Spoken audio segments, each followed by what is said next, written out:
Good morning, everybody.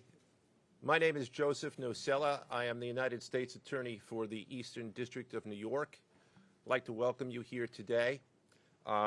In addition, we have with us today FBI Director Kash Patel, FBI Assistant Director in Charge Christopher Rea of the New York Field Office, Special Agent in Charge of the New York Field Office Leslie Bakshi's, New York Special Agent in Charge of Homeland Security Ricky Patel, Newark Special Agent in Charge of Homeland Security Michael McCarty, Police Commissioner Jessica Tisch, Chief of Detectives Joseph Kenny, and the Executive Director of the Waterfront Commission, Phoebe Sorrell. I'm now going to turn the podium over to FBI Director Kash Patel. Good morning. Today we are here in New York to announce a historic arrest across a wide-sweeping criminal enterprise that envelops both the NBA and La Casa Nostra. The men and women up here standing with me represent a small portion of the leadership team that brought profound justice in an era that needed it more than any. I'll just highlight some of the details in the case and the FBI work, and then you'll hear from the others. But as you now know, individuals such as Chauncey Billups, Damon Jones, and Terry Rozier were taken into custody today, former, current NBA players and coaches. What you don't know is that this is an illegal gambling operation and sports rigging operation that spanned the course of years. The FBI led a coordinated takedown across 11 states to arrest over 30 individuals today responsible for this case, which is very much ongoing. Not only did we crack into the fraud that these perpetrators committed on the grand stage of the NBA, but we also entered and executed a system of justice against La Casa Nostra to include the Bonanno, Gambino, Genovese, and Lucchese crime families. And you'll hear more about those details today. The charges and the arrests that were taken down across this country range from wire fraud, money laundering, extortion, robbery, illegal gambling. This FBI will leave no room for any perpetrator of crime across this country. You hear a lot about our work of defending the homeland and crushing violent crime. Well, this work is also representative of a colossal portion of the FBI's mandate to keep America safe and to keep our entertainment industry fair and secure. The men and women that are standing up here today worked tireless hours, days, months, and years. And the fraud is mind-boggling. It's not hundreds of dollars. It's not thousands of dollars. It's not tens of thousands of dollars. It's not even millions of dollars. We're talking about tens of millions of dollars in fraud and theft and robbery across a multi-year investigation. And we could not have done it without our interagency partners that are before us today. The NYPD, HSI, and teams of law enforcement officials from around the country made this day possible. It takes a team to bring this kind of justice, sweeping justice, into the halls of the United States courtrooms, where our brave United States Attorney has led this prosecution. It takes courageous prosecutors to stand before you and say, we will not allow this kind of illicit activity to happen, not only at the national sporting level, but also where it hides in La Casa Nostra. And when these two collided together, they perpetrated a fraud that is historic in terms of not just money, but the scheme and the deceit that they utilize to steal and swindle people from money, to include crypto fraud. This is an operation that showcases to you that under President Trump's administration, there is no room for any type of criminal behavior, be it on the world's largest stage or in the back rooms of tiny parlors where card games are being played. We are proud to stand here today with the men and women of the FBI and this legal team. And to the United States Attorney, I just want to thank you personally for taking the time to display the work that the media is about to hear about today in detail. As I said, it does take courageous prosecutors, but it takes a courageous United States Attorney to bring this case, because we are going to take heat for it. But we don't shy away in this administration. We don't say no. What we do is we bring the results across the finish line. We bring them to the public. We bring you accountability. And yes, they will have their day in court, and you will hear the evidence through the court system exclusively. We will not deny anyone of due process. And that's the brilliance of this system. That's the brilliance of this administration. Everyone will be held to account. So with that, I turn it over to United States Attorney Nocella. Thank you. Thank you, Director Patel. To be clear, we're announcing today indictments in two major cases, both involving fraud. One involves sports betting, and the other involves illegal gambling, very specifically rigged poker games. The first indictment involves 6 defendants who are alleged to have participated in one of the most brazen sports corruption schemes since online sports betting became widely legalized in the United States. This scheme is an insider sports betting conspiracy that exploited confidential information about National Basketball Association athletes and teams. The second indictment involves 31 defendants alleged to have participated in a nationwide scheme to rig illegal poker games. These defendants, which include former professional athletes, used high-tech cheating technology to steal millions of dollars from victims in underground poker games that were secretly fixed. The games in the New York area were backed by the Bonanno, Gambino, and Genovese crime families of La Cosa Nostra. While the cases are separate, there are 3 overlapping defendants charged in both cases: Damon Jones, Eric Ernest, and Shane Hennon.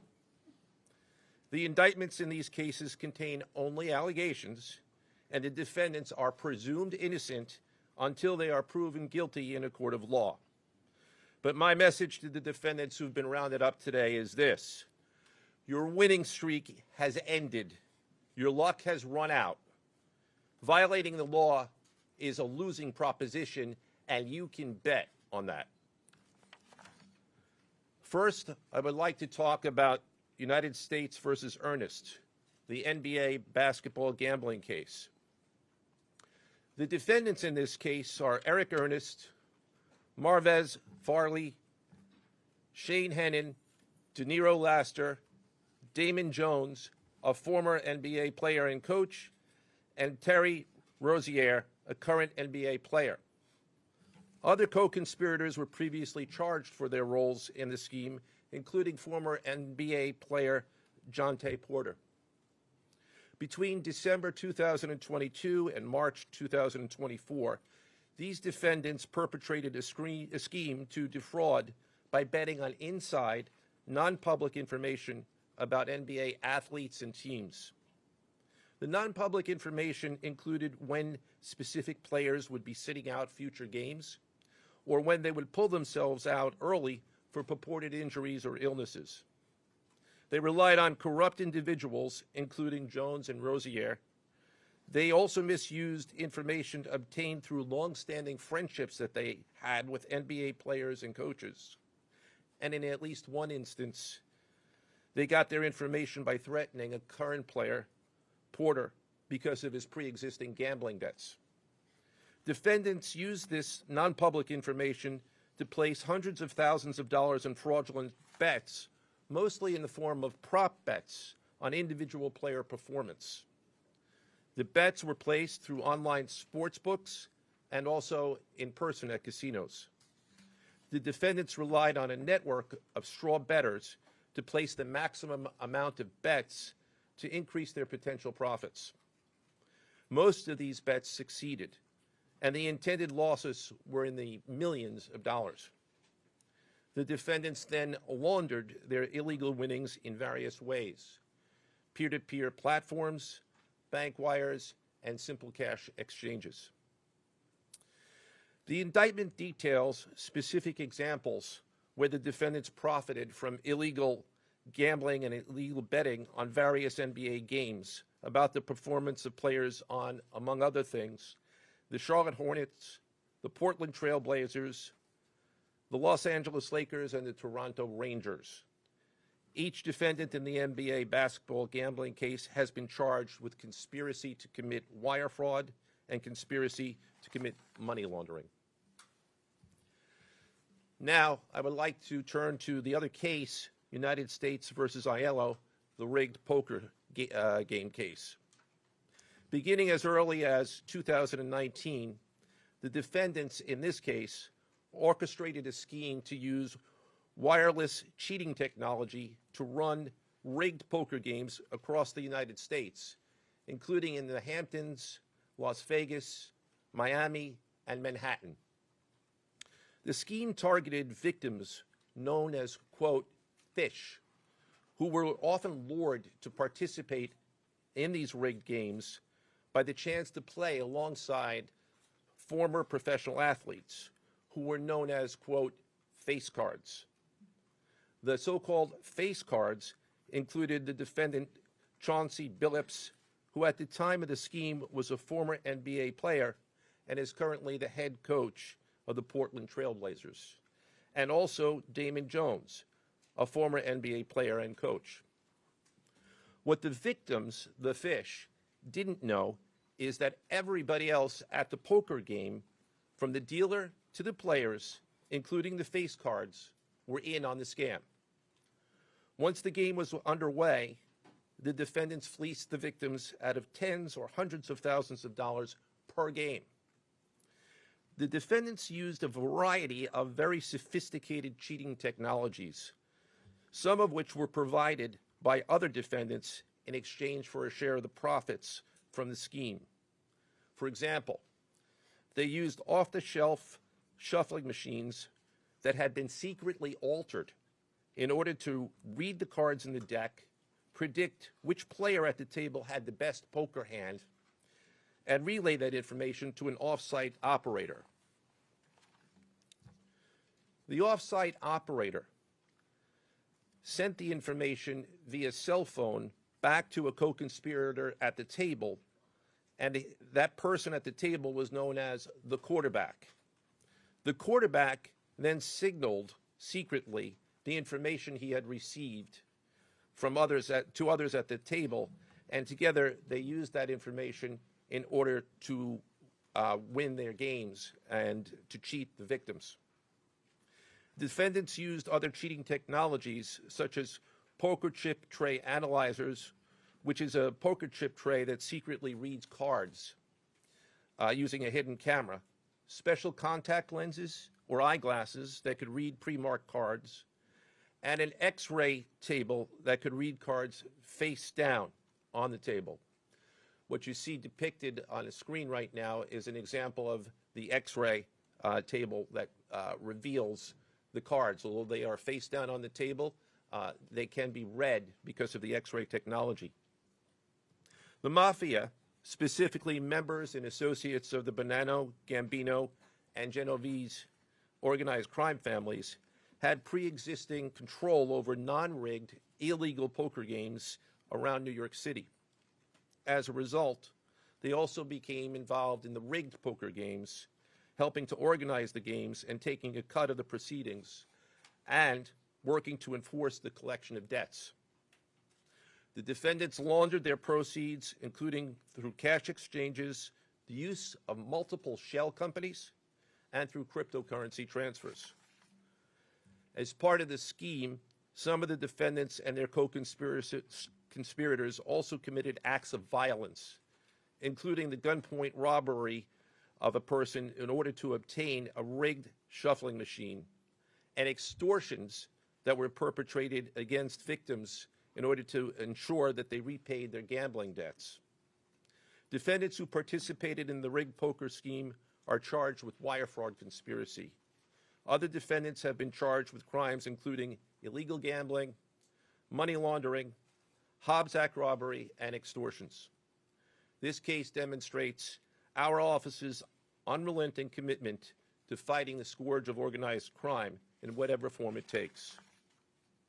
I'd like to conclude my remarks by thanking the incredible hard work of our law enforcement partners, including the FBI, Homeland Security, the NYPD, and the Waterfront Commission. I also want to thank the dedicated prosecutors who built these two cases and who are standing to my right. Benjamin Weintraub, David Bourbon, Caitlin Farrell, Michael Gibaldi, Irisa Chen, and Sean Sherman. They had the assistance of paralegal specialists Liam McNett, John Schneider, Marlene Bosler. Also deserving of our thanks, because of their outstanding investigative work on the NBA case are FBI Special Agents Russell Lantier, Dominic Mariani, Amy Giaroso, Shane Wilkins, and Supervisory Special Agent Luke Hardison. On the rigged poker game scheme, outstanding work was performed by FBI Special Agents Thomas Cribbin, Jeff Boriola, Jonathan Corona, Alexander Silverman, Amy Campanaro, and Supervisory Special Agent Michael Malahy, as well as NYPD Task Officer James McCullough, and from Homeland Security, Supervisory Special Agent Charles Freund, and from the Waterfront Commission, Detective Paul Shimborski. Finally, I want to note that the investigations in both cases are ongoing, and we encourage anyone with information about either scheme to please contact the FBI.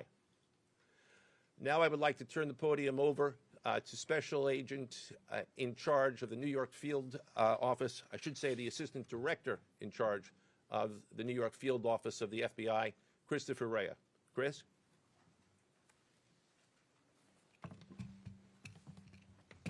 All right, thank you, Joe. As always, we appreciate the partnership here.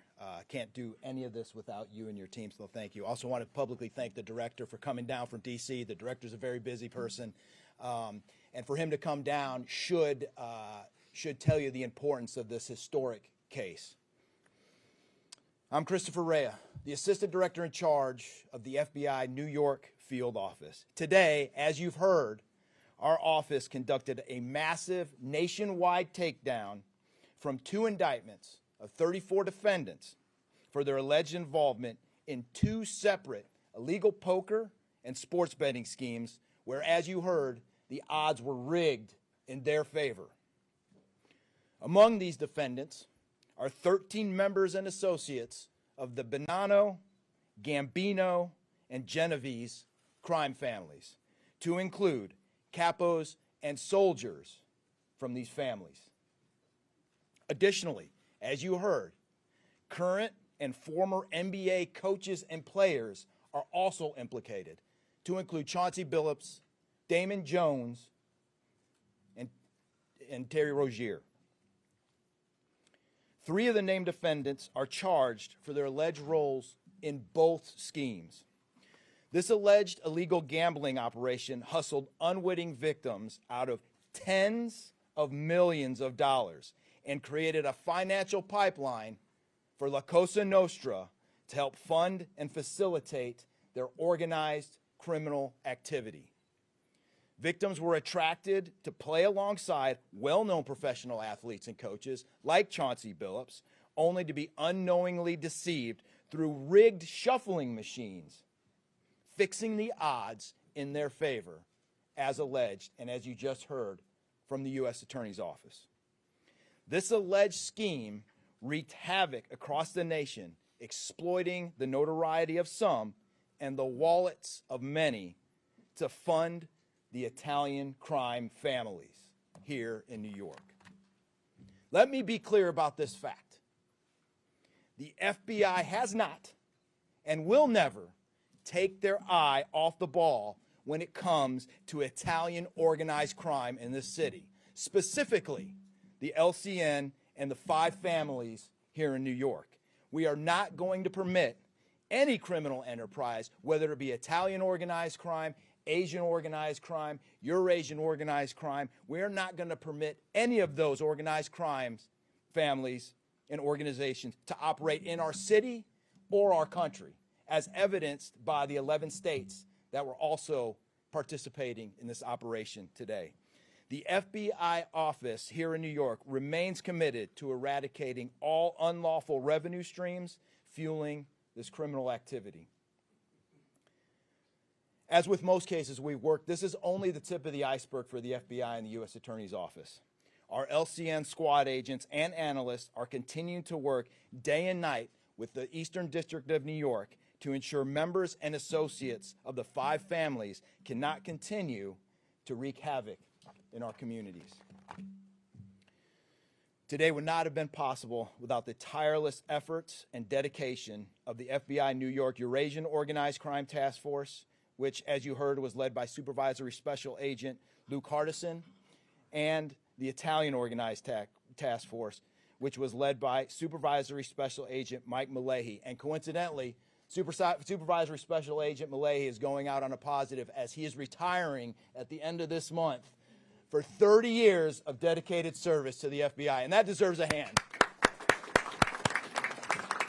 He's what we call a legend here at FBI New York. Additionally, obviously, we cannot do this alone without our partners. I want to extend my appreciation to Homeland Security Investigations Special Agent in Charge, Ricky Patel. Of course, we do nothing in this city without the NYPD. New York City Police Department Commissioner Jesse Tisch, thank you, ma'am, for all your work and all your resources that you dedicated to this. And New York Waterfront Commissioner Phoebe Soriel for their agency's assistance and support throughout this lengthy and complex investigation. Our collective efforts ensured these subjects will face accountability, like the director said, for their alleged wrongdoings. Thank you, and I'll now turn it over to Special Agent in charge of HSI, Ricky Patel.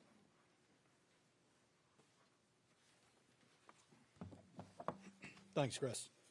Good afternoon, everyone. My name is Ricky Patel. I'm the Special Agent in charge for Homeland Security Investigations here in New York.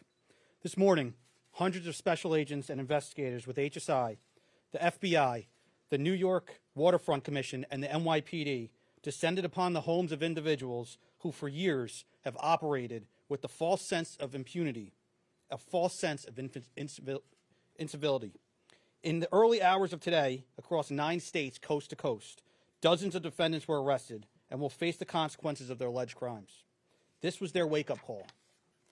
With the alleged involvement of 3 La Cosa Nostra crime families, 1 NBA head coach, a Hall of Famer, no less, and former NBA players, the years of investigative work that culminated with this morning's operation seem reminiscent of a Hollywood movie. But this wasn't luck, and this wasn't theatrics. This was an evidence-driven, relentless, and unified effort among law enforcement. Through what we have dubbed Operation Royal Flush, HSI New York, along with our task force personnel from the Waterfront Commission, first uncovered this scheme more than 4 years ago. Agents and investigators dedicated countless hours and sleepless nights in identifying the criminal network, dissecting communications and patterns, and following the money with precision. We built a case, piece by piece, and what we discovered was a sprawling criminal enterprise that utilized cutting-edge technology and various methods of deception to dupe unsuspecting gamblers into paying up so that these defendants could cash out.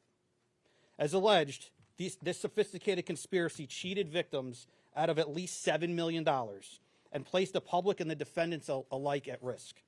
This case involved global reach, financial depth, and the patience to dismantle complex financial criminal enterprises from the inside out. When criminal organizations attempt to launder profits through our country, HSI connects the dots and shuts it down. To anyone who thinks intimidation, fraud, or violence will shield their profits, understand this. If you are exploiting our communities, expect HSI and all of our law enforcement partners at your door. I would like to thank all our partners here today. Obviously, the United States Attorney's Office for the Eastern District of New York, the Waterfront Commission, the FBI, the NYPD, and the prosecutors that will carry this forward. Today's arrests are not an endpoint. They are the start of accountability.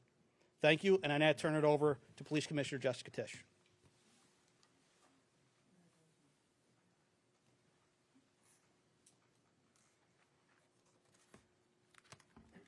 Good morning.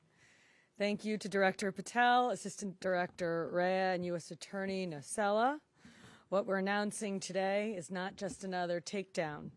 It's the result of more than 2 years of coordinated investigative work by the NYPD's Joint Organized Crime Task Force and the FBI. 2 cases that exposed criminal networks led by 34 individuals who believed the rules did not apply to them. They hid behind layers of complexity, behind money, and behind influence, believing those things would shield them from accountability. The first case, Operation Nothing But Bet, exposed a gambling ring built around professional basketball, where players and associates allegedly used inside information to manipulate prop bets on major sports betting platforms. They placed wagers on unders on players to score less, rebound less, assist less, using information that was not yet public.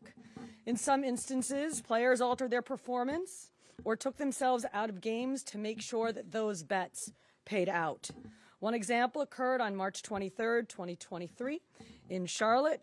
Terry Rozier, an NBA player now with the Miami Heat, but at the time playing for the Hornets, allegedly let others close to him know that he planned to leave the game early with a supposed injury. Using that information, members of the group placed more than $200,000 in wagers on his under statistics. Rozier exited the game after just 9 minutes, and those bets paid out, generating tens of thousands of dollars in profit. The proceeds were later delivered to his home, where the group counted their cash. As the NBA season tips off, his career is already benched, not for injury, but for integrity. As a result of this investigation, 6 defendants, including Rozier, are now facing conspiracy to commit bank and wire fraud. In a second case, Operation Zen Diagram, investigators uncovered a long-running scheme in which members and associates of several well-known organized crime families rigged high-stakes poker games across the country. These operatives included capos and multiple soldiers from the Bonanno, Gambino, Lucchese, and Genovese crime families, bringing 4 of the 5 families together in a single indictment is extraordinarily rare. It reflects how deep and how far this investigation reached and the skill and the persistence it took to get here. That work uncovered a deliberate, technologically sophisticated operation designed to carry out their crimes. They used custom shuffling machines that could read the order of cards, barcoded decks, and hidden cameras built into tables and light fixtures.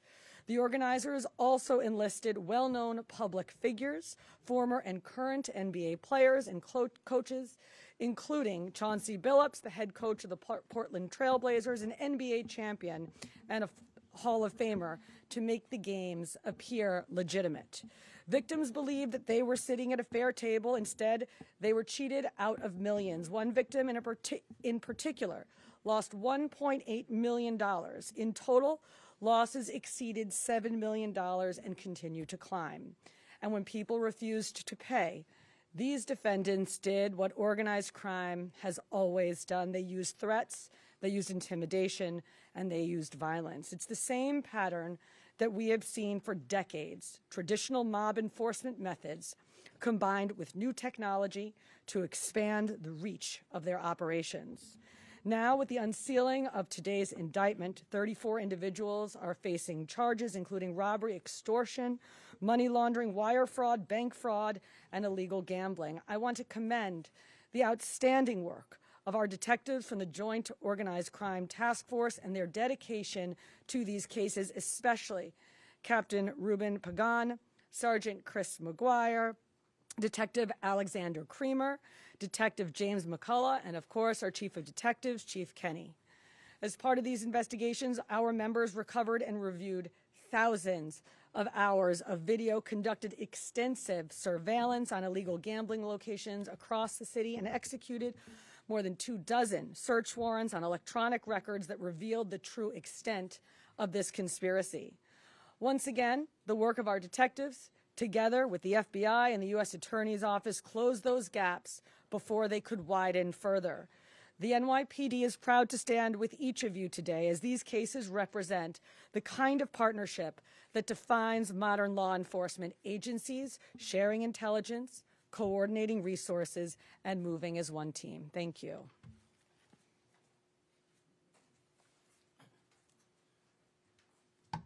If anyone has any questions that they'd like to ask, now is the time. I had a question about the structure of the case. Is it the investigation into one case, did that lead into the discovery of the other? Could you talk more about the link between the two? I'm not at liberty to discuss either the background of the investigation itself or the investigation as it continues. So I'm afraid I can't really explain to you other than the fact that both cases have been unsealed today, and there was an overlap that has been discussed already with respect to certain of the defendants. Yes. Chauncey Billups claimed that he had a gambling addiction. Did Rozier or Billups or Damon Jones claim the same thing at all? With respect to any allegations or defenses that have been made by any of the defendants, they will have their opportunity to present them in court. We're not here to air those at this time or to discuss them. Yes. You said the investigation is still ongoing. There seems to be several players referenced in the indictments, some that may have potentially passed on information. Is there the possibility of future arrests of NBA players in connection to the sports gambling operation specifically? As I said, I can't discuss ongoing investigations. The investigation is ongoing, which by definition means that there will be further evidence uncovered at a minimum, and there's always that possibility. But I can't comment any further with respect to that. Yes. Thank you. Director Patel, you had said in your comments, we're going to take heat for this case. Why do you say that, and what efforts might you take to counter that? It's not popular to go after some of the defendants that we went after today, but justice is served blindly. And how do we countermand that? Simple. The unsealing of these indictments today shows the force of the Department of Justice and our great Attorney General and the leadership that we have at the FBI and the team here to specifically mete out justice. And look, let's not, mince words. This is the insider trading saga for the NBA. That's what this is. That's why we are going to take heat. But as the evidence comes out, as the indictments are unsealed, you will see the extensive work these men and women put in, countless hours over years, and that's how we countermand it. So the dates on these indictments that they were filed are October 9th and October 16th. Can you talk about the timing of moving in now? Why now? We will not publicly discuss the timing of when we do takedowns. I will only say that we do takedowns in a coordinated fashion with our law enforcement partners and the U.S. Attorney at the appropriate time to make sure that we ensure the integrity of the investigation, as the United States Attorney said, an investigation that is very much ongoing. Director Patel, you said insider trading for the NBA. What are the implications of this case for other sports leagues and for the legal gambling industry in general? Simple. If you're participating in the legal gambling industry, you got nothing to worry about. If you're participating in illegal conduct, you got everything to worry about, and this case shows it. Did the illegal conduct cross with the legal sports betting platforms in any capacity? And if so, is that the search warrants that the police commissioner just referenced? I'm not sure I quite understand your question. You're asking if the illegal conduct. If it crossed with, like, the sports betting industry or the online sports betting? The sports books themselves are victims in this case. They themselves did not, as far as our investigation has concluded, they did not perpetrate anything unlawful. Are you able to say which sports books or online outlets they use to make these bets? I'm not going to respond to that at this time, but that information will be made public. Yes. Can you identify the access point where these co-conspirators were able to recruit these, famous people to partake in the schemes? When you say the access point, They were able to recruit them? I'm not sure which case you're referring to. Both. So Well, Rozier, how he was recruited, Damon Jones in the NBA scandal, and then Billups for the poker game. we're not at liberty to say that at this time. That will be revealed in due course. Yes. He was being. What is your question, sir? Hey, thanks for being here. You just said that the sports books themselves are the victims, at least in the indictment involving Terry Rozier and others. They're among the victims. Okay, but those companies make, as we all know, they make a crazy amount of money off of a lot of everyday Americans make bets and mostly lose them. Are you concerned with a jury potentially not being sympathetic in a case where the victims, as you say, are these multi-million or billion-dollar gambling companies? Let me repeat that all of the defendants themselves are presumed innocent. We believe that at a trial, when they have the opportunity to present their defenses if they chose, because they're not required to. We will come forward with the evidence to demonstrate their guilt. Yes? I'm sorry.